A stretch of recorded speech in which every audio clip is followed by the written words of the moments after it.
안녕하십니까, 지브로의 염희성 프로입니다. 이번 시간에는 롱퍼팅에 대해서 조금 간략하게 좀 알려드리려고 하는데, 일단 첫 번째로 롱퍼팅 같은 경우에서는 기본 10m, 15m, 20m 정도, 20m는 좀 뺄게요. 15m, 10m, 15m 정도의 기준이 좀 어느 정도 있어 주셔야 돼요. 이왕이면은 그 연습 그린에서, 그리고 이왕이면 최대한 평평한 평지에서 거리 10m, 15m를 정해 놓고 그 정해진 곳에 티를 하나 꽂아 놓는 거죠. 티를 꽂아 놓은 상태에서 계속 뭐 20개고 30개고 100개고 쳐보는 거예요. 쳐봐서 내 백스윙 크기가 어느 정도까지 들었을 때 거기까지 거리가 가는지, 그런 기본적인 5m 단위로 10, 15, 20, 25, 30 이렇게 쭉쭉 올라가는데, 30 이상의 퍼팅 그린은 거의 없죠, 국내에.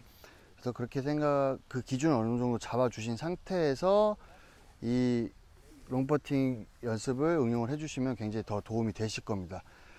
첫 번째로 저 몇 m인지 한번 제가 걸어갔다 와 볼게요.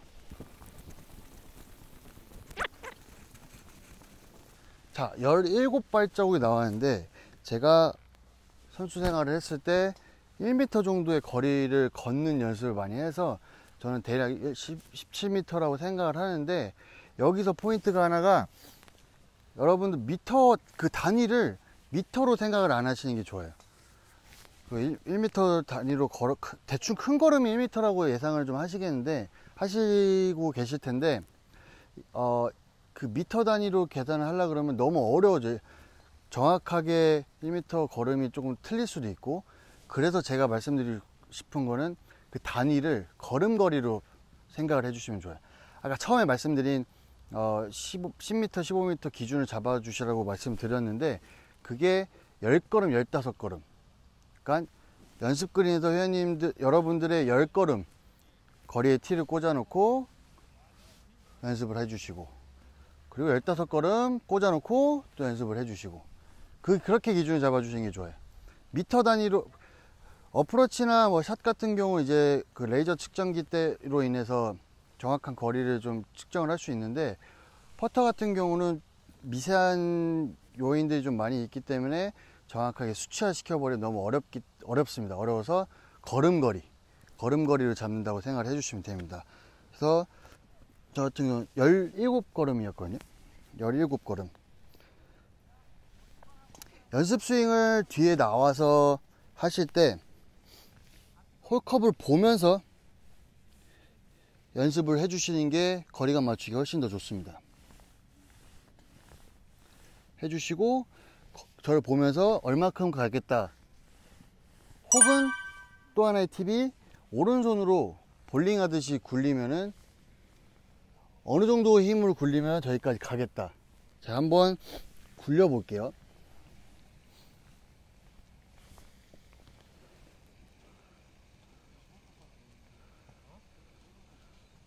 라이가 조금 많이 있었는데 거리감 자체는 나쁘진 않았네요. 괜찮았죠, 거리감? 네. 다행입니다. 네, 거리감. 그런 식으로 예측을 해주시면 됩니다. 실제로 왼손은, 퍼트할 때 왼손은 방향이고 오른손은 거리감이라는 얘기 많이 하지 않습니까? 그래서 오른손으로 쭉쭉 좀 해보는 연습. 두 가지 방법을 제시해 드렸습니다. 첫 번째로는 목표 방향을 보면서 연습 스윙을 하는 거죠. 이만큼, 얼마만큼 가겠다 해보시고, 잡고, 이거 좀 잘못 말했습니다. 죄송합니다. 그게 첫 번째고, 두 번째로는 오른손으로 굴려본다는 느낌으로, 굴리면은 얼마만큼 거리감이 필요한지, 힘이 필요한지가 체크가 가능합니다. 그리고 마지막으로 세 번째 팁은, 어드레스에 너무 연연하실 필요 없습니다. 보통 숏퍼팅 할 때 뭐 발끝이 평행이 되고 머리 움직이지 않고 엉덩이 움직이지 않고 최대한 어깨로, 몸통으로만 하라는 얘기를 많이 들으셨을 텐데, 롱퍼팅 같은 경우는 제외라고 생각하시면 돼요. 그냥 편하게 쓰시면 돼요. 그리고 편하게 쓰시는데, 이왕이면은 몸이 조금 더 오픈될 수 있도록. 왜냐하면 오픈될수록 거리감을 맞추기 훨씬 더 수월하기 때문에, 시선이 저쪽으로 가 있기 때문에 훨씬 더 수월하게 롱퍼팅을 공략을 하실 수 있을 겁니다. 그리고 마지막으로 제가 또 굉장히 긴 롱퍼팅 20m 이상 30m 같은 경우는 거의 100% 감이라고 생각해 주세요. 100% 감.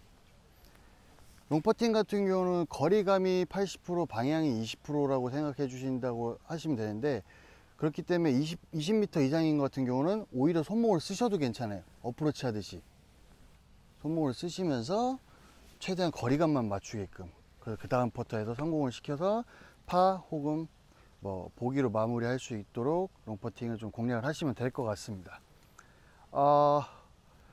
중간에 조금 흐름이 끊겼는데 박나우 프로님 어떻게 생각하십니까?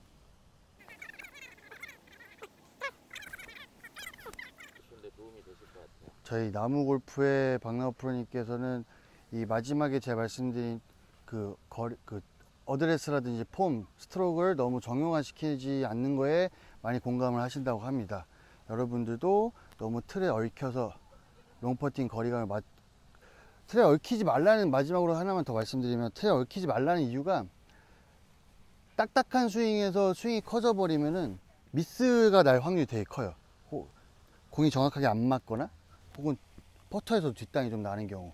그렇기 때문에 그냥 편하게 최대한 저기까지 보낼 수 있는 자세를 잡고 롱퍼팅을 해주시면 될 것 같습니다. 이상으로 질문 있으십니까? 네. 좋은 질문을 해주셨습니다. 제가 숏퍼팅 영상을 보시면 확인이 가능하시겠지만, 몇 가지 예를 들어 드리면, 첫 번째로 일반인들이, 아마추어 분들이 가시는 골프장은 첫 번째로 그린이 좀 스피드가 느린 편입니다. 평균적으로 느린 편이고, 뭐 상태가 좋은 데도 있겠지만 약간의 잔라이들이 조금 피치 자국이 제대로 보수가 안 되는 경우도 좀 있을 테고, 아무래도 손님을 좀 많이 받다 보면 잔디가 많이 밟혀서 발자국으로 인해서 잔디가 죽은 경우가 있기 때문에, 그거를 조금 무시하고 지나갈 수 있게끔 어느 정도 스피드가 나와줘야 됩니다. 그리고 롱퍼팅이야말로 밀어주려 그러면 밀어주는 힘으로는 그 10m 이상, 15m 이상을 보내주기가 힘들어요. 생각을 해보시면, 미는 거 하나만 딱 가정을 했을 때 백스윙을 짧게 하고 치려고 해보세요. 그만큼 거리감을 보내기가 굉장히 어렵습니다. 오히려 저는 추천을 해드리면, 백스윙 크게 하고 팔로우를 짧게 해서 조금 임팩트가 생기는 그런 퍼팅을, 숏퍼팅이든 특히 또 롱퍼팅에서도 그렇게 좀 때리는 퍼팅을 좀 추천해드리고 싶습니다. 네. 답변이 좀 되셨나요? 네네네. 자, 이상으로 롱퍼팅 편을 마치도록 하겠습니다. 감사합니다.